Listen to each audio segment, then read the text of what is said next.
Marie! Marie! What?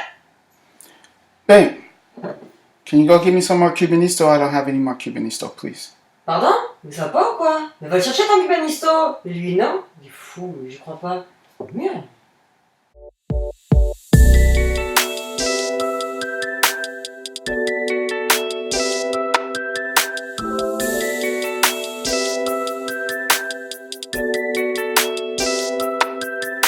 Hello everyone and welcome to another episode of WhoDey Lounge. I'm your host, Cincy to France. Now, at some point, I really hope that Cubanisto finds out about all this free advertising I've been giving him on WhoDey Lounge. I really need some alcohol. 21 years and older, please, in the United States. 18 and over here in France. So, please, Cubanisto, hook me up. I need some free alcohol. I love Cubanisto. You're my favorite beer. I'm going to need a lot of alcohol if I'm going to make it through this Cincinnati Bengals season. Now, the first thing I'm going to talk about is something that I've talked about in pretty much every episode of WhoDey Lounge. Why in the hell are we still trying to block defensive ends with tight ends? Please stop. That has to stop. It is not working. Now, I know Zach Taylor's trying to scheme up some things to help out this offensive line, but that hasn't worked all year long. And yet, somehow we still keep putting tight ends in positions to fail. I thought it was a coach's job to put players in the best positions to succeed, and I'm not seeing that. All right, Cincy de France, what do you suggest? There's this little thing in the NFL. It's called, everybody knows it if you're a fan of football, it's called tackle eligible. It's this thing where a tackle comes into the game and he goes like this and he rubs his belly like this, and then the referee looks at him and the referee goes like this, and sometimes the referee even announces in the stadium, number 74 has reported as an eligible receiver. A lot of times you'll see it in a goal line where the big man with a football, like Tom Brady, will throw it to one of his offensive linemen to try to give them a touchdown, something like that. It happens all the time. It happens on pretty much every field goal attempt. If there's an offensive lineman at the edge on the end of the offensive line during a field goal, the offensive lineman will go like this, the referee will go like this, like, yeah, I see you. It happens all the time. If you want a extra person in to help pass block, why not bring in an offensive lineman instead of trying to continually pass block with tight ends against defensive ends? That is a mismatch every time. Tackle eligible. You want extra protection for Andy Dalton, and you want to send out 3 players in the routes. Bring in the offensive lineman, make him eligible to be on the end of the line, and have him block instead of asking tight ends to do it. It makes no sense. It hasn't worked all year, and you damn near got Andy Dalton killed twice. The first play you almost got Andy Dalton killed on is in the first quarter. I know you guys remember this play. Everybody's blaming Bobby Hart. Everybody's looking at this play and they say, oh my God, Bobby Hart, what are you doing? All right, I'm never going to defend Bobby Hart. This is not a Bobby Hart defense. However, Bobby Hart did on this play what he's done all bleeping year long. He has CJ Uzomah to his right, Bobby Hart, and the guard, Miller. What does Bobby Hart do? The same thing he's done all year long. He blocks down to double team with Miller, with the guard, and he leaves CJ Uzomah one-on-one with the defensive end. Only this time, there was a blitz that came straight up the middle from Devin Bush. Blitz straight up the middle between Uzomah, between Bobby Hart. Bobby Hart never even saw him. You know why Bobby Hart didn't see him? Because he's doing the same thing that he's done all year long. And what happened? Andy Dalton damn near got killed. The second play near the end of the game, third or fourth quarter, same thing. Bobby Hart, Uzomah at tight end. Bobby Hart starts, he pushes down to the left. Uzomah one-on-one with the defensive end, one-on-one with TJ Watt, What happens? Spoiler alert. Andy Dalton gets sacked. You know why? Because CJ Uzomah shouldn't be charged with pass blocking TJ Watt. It's a mismatch.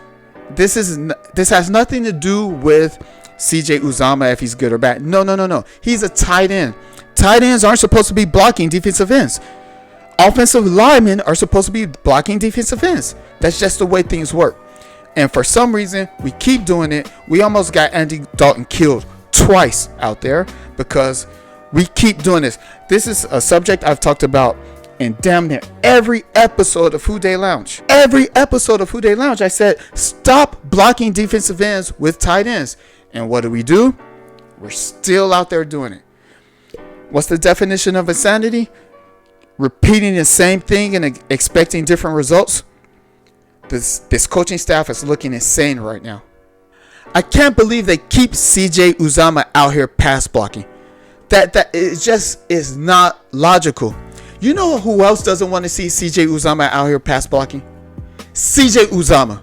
He wants to be catching passes. He wants to be catching touchdowns. He doesn't want to be out here used as a lineman. I guarantee you. I wish I could call him and I would say, hey, how do you feel about pass blocking all the time instead of being out here catching passes?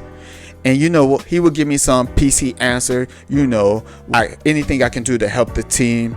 This is a team game. Of course, I want to be catching passes, but if the coaches tell me I need to pass block, then I need to pass block. I don't have to call them. I just did the interview right there. Stop it. It's not his job to be pass blocking. It shouldn't be his job to be pass blocking. He doesn't want to be pass blocking. I can guarantee you that. Why do we keep doing it? It's not working. Stop it. Another thing I want to talk about is something I talked about in my last video. Cethan Carter, fullback, tight end, Cethan Carter. Now, I spent a lot of time talking about him in my last video, and I thought, hey, what if we actually used a fullback? Maybe that'll help with the running game. And why not use Cethan Carter in the same way that we used him in previous years? He's a fullback, block, run block, lead block for Joe Mixon. Maybe that will help. Maybe that will help out in the running game. I was so happy to see Cethan Carter get one offensive snap in the game. And what do they do with Cethan Carter? They line him out as a wide receiver. They motion him into the backfield like on some fake jet sweep kind of motion thing. He goes behind Andy Dalton, and Andy Dalton ends up having to throw the pass away because there's nobody open. He doesn't have time to do anything. And I believe that was Cethan Carter's only offensive snap of the game. Not a tight end, not a fullback, which was what I was calling for the last video, but as a wide receiver, motioning, jet sweep. What is that? What is that? That's not what I asked for. I want to see Cethan Carter line up in the backfield in front of Joe Mixon, turn around, hand the ball off to Joe Mixon, and Cethan Carter lead block for Joe Mixon. Maybe that will help. Instead, maybe they're listening to me and they say, hey, okay, you want to see Cethan Carter? Then here's Cethan Carter.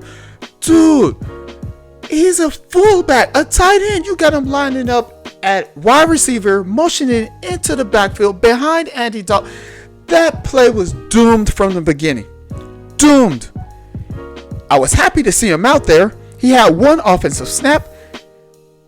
That is not putting your players in the best position to succeed. It's just not. It's just that is not going to work. You might be limited because of your offensive line. That's one thing. You're supposed to be a offensive genius. Figure it out. I'm sorry for yelling. I'm sorry for yelling. I can't help myself. This is. I'm sorry. I'm usually more poised. I wanted this to be some like kind of professional, but this is ridiculous. The players aren't being put in the best positions to succeed as far as I can tell. Now moving on to the defensive side of the ball.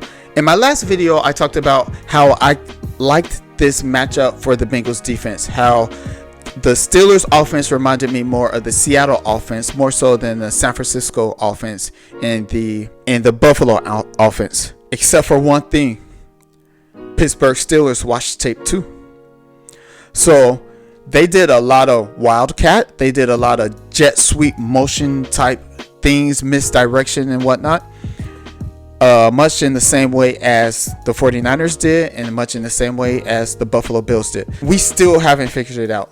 Our defense still looks lost. They still look slow. I thought they would match up better against the Pittsburgh offense. Boy, was I wrong. The jet sweeps and motions. Now, here's what's going to happen. Everybody's going to do it. Everybody has this tape now. Everybody sees that the Bengals defense can't stop this, and now everybody's going to keep doing it. And you know what? I have no idea how the Bengals defense is going to adjust. They haven't shown the ability to adjust. They haven't shown that they're willing to adjust. For some reason, they keep dropping back defensive linemen into coverage. I can't figure that out for the life of me. I don't understand that at all. What are Carlos Dunlap and Hubbard doing in pass coverage? They want to be up there pressuring the quarterback, getting sacks. They don't want to be out there trying to play DB. You're not putting your players in the best positions to succeed. If you want to, now this one adjustment that I saw towards the end of the game, they actually used Preston Brown instead of Carlos Dunlap in that situation. They actually put a linebacker up at the line and dropped off into coverage. They should do that all the time. Don't ask your defensive linemen to be linebackers. Don't ask your tight ends to be offensive linemen. Put your players in the best position to succeed, and this is not happening neither on the defensive side of the ball nor the offensive side of the ball. And another thing, speaking of play calling, can we please stop? Put a kibosh on screen calls. Stop running the screen. It's not working. I don't know whose fault it is. Just stop. It's probably the offensive line's fault, but I don't even feel like blaming them at this point because it hasn't worked all year. Have we gotten one positive yard out of one screen all year? I can't remember, because maybe we have, but the only screens that I remember have gone for 0 or negative yards. Most of them came against the Pittsburgh Steelers. Every screen we threw, there was nowhere to go. It was awful. Can we please stop calling screen passes? Obviously, this is not something that your team does well. Obviously, I don't know whose fault it is. Maybe it's not being coached correctly. I have no idea. But it hasn't worked all year. Please, for the love of goodness, stop it with the screen passes. I'd like to take this moment to apologize for yelling so much. I'm usually more calm, cool, collected. I don't like yelling. I don't like getting into a frenzy on here. I wanted to be a little bit more matter of fact when speaking about the Bengals on WhoDey Lounge. More observer and less fan, I guess you could say. I'm trying. I tried. You just witnessed the fan in me, the frustrated fan in me, the frustrated fan in all of us. The Miami Dolphins might be the worst team ever in the history of football, and we're not much better than them. I don't know what to do but yell and drink Cubanisto. Lots and lots of Cubanisto.